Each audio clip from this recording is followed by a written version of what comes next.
Hello guys, আমি SK চলে এসেছি আবার একটি নতুন ভিডিও নিয়ে তোমাদের সামনে। আজকের ভিডিওতে আমরা আলোচনা করে নিব বাংলা আবাস যোজনার দুটা গুরুত্বপূর্ণ বিষয়ের উপরে। বাংলা আবাস যোজনা নিয়ে দুটা বিষয়ের ওপর খুবই গুরুত্বপূর্ণ নিউ আপডেট চলে এসেছে বন্ধুরা। তাই আজকের ভিডিওতে আমি তোমাদের সঙ্গে না শেয়ার করে থাকতে পারলাম না। তো বন্ধুরা, প্রথম আপডেটটা হচ্ছে যারা প্রথম কিস্তির টাকা পেয়ে গেছে এবং দ্বিতীয় কিস্তির টাকা পাওয়ার জন্য অপেক্ষা করছে তাদের জন্য কিন্তু খুবই দুঃখের সংবাদ রয়েছে। এবং দ্বিতীয় আপডেটটা হচ্ছে পিডাব্লিউএল দের জন্য। পিডাব্লিউএল দের জন্য আজকের ভিডিওতে কিন্তু দুঃখের সংবাদ রয়েছে।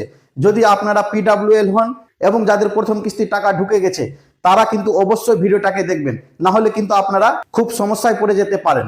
তো চলো ভিডিওটা শুরু করা যাক। ভিডিওটা শুরু করার আগে আপনাদের কাছ থেকে একটা ছোট্ট অনুরোধ করে নিব বন্ধুরা, যদি আপনারা আমার চ্যানেলে নতুন হয়ে থাকেন তাহলে আমার চ্যানেলটিকে এখনই সাবস্ক্রাইব করে দিন এবং আমার ভিডিওটাকে লাইক শেয়ার অবশ্যই করে দিবেন। তো বন্ধুরা, নবান্ন থেকে প্রত্যেক ব্লকের ওপর খুবই কড়াভাবে নির্দেশ দেওয়া হয়েছে, কারণ বাংলা আবাস যোজনার যে 60,000 টাকা পেয়েছে মানুষরা, ওটা নিয়ে এত কালোবাজারি হয়েছে যে অসম্ভব। রাজ্যের 6টা জেলা থেকে আপডেট উঠে চলে এসছে যে এখন পর্যন্ত উপভোক্তারা কোনো কিছু সামগ্রী কিনেনি, অর্থাৎ প্রথম কিস্তির যারা 60,000 টাকা পেয়ে গেছেন তারা বাড়ির জন্য কোনো সামগ্রী কিনেনি। এবং বাড়ি তো দূরের কথা, তাছাড়া গিট্টি সিমেন্ট বালু যেগুলো লাগে সরঞ্জাম কোনো কিছুই কেনাবেটা হয়নি। তারা কি করেছে, অন্যের বাড়িকে দেখিয়ে দিয়েছে, এইভাবে তারা বিলটা নিজের পাস করে নিতে চাইছে। কিন্তু এই কারণের ফলে পঞ্চায়েত কি করেছে ব্লককে, এবং ব্লক কি করেছে নবান্নকে অভিযোগ করেছে। অভিযোগের ফলে কিন্তু খুব কড়াভাবে নির্দেশ দেওয়া হয়েছে, যারা ভুয়ো উপভোক্তা রয়েছে তাদেরকে কিন্তু জেলে যেতে পারে।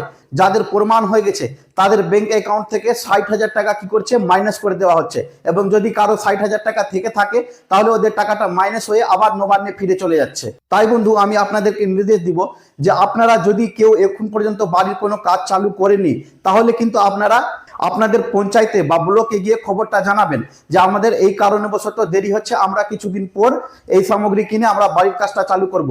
এবং যারা বাড়ির কাজটা চালু করে দিয়েছেন তারা কমপক্ষে অত্যন্ত জানলা পর্যন্ত বা লিলটোট পর্যন্ত বাড়ির কাজটা সম্পন্ন করে রাখবেন, না হলে কিন্তু আপনারা আর দ্বিতীয় কিস্তির টাকা পাবেন না। আর একবার যদি আপনাদের প্রমাণ হয়ে যান যে আপনারা ভুয়ো উপভোক্তা আছেন তাহলে কিন্তু আপনাদের থেকে 60,000 টাকা কেড়ে নেওয়া হবে এবং আপনাদেরকে জেলও হতে পারে। তো বন্ধুরা, এবার আমরা আলোচনা করে নিব পিডাব্লিউএল দের নিয়ে। পিডাব্লিউএল দের লিস্টে যাদের নাম রয়েছে তাদের জন্যও কিন্তু দুঃখের সংবাদ রয়েছে।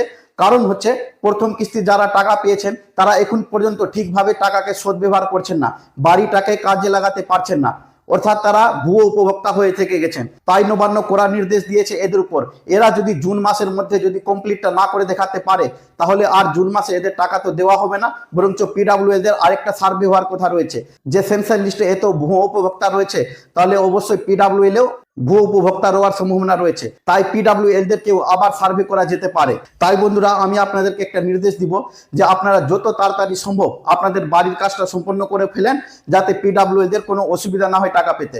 না হলে কিন্তু আপনাদের জন্য পিডাব্লিউএলরা টাকা পেতে অসুবিধা হতে পারে এবং তাদের টাকা দেওয়ার তারিখ পিছিয়ে যেতে পারে। এখন পর্যন্ত বর্তমানে পিডাব্লিউএল দের টাকা দেওয়ার তারিখ হচ্ছে ডিসেম্বর মাসে, 2025-এর ডিসেম্বর মাসে তারা পেয়ে যেতে পারেন যদি সেনসাস লিস্টরা সময় মতো কাজটা করে নেয় তাহলে। তো ধন্যবাদ বন্ধুরা ভিডিওটা দেখার জন্য। এরকম সরকারি প্রকল্প পেতে আমার চ্যানেলটিকে এখনই সাবস্ক্রাইব করে দিন এবং লাইক শেয়ার করতে ভুলবেন না। ধন্যবাদ।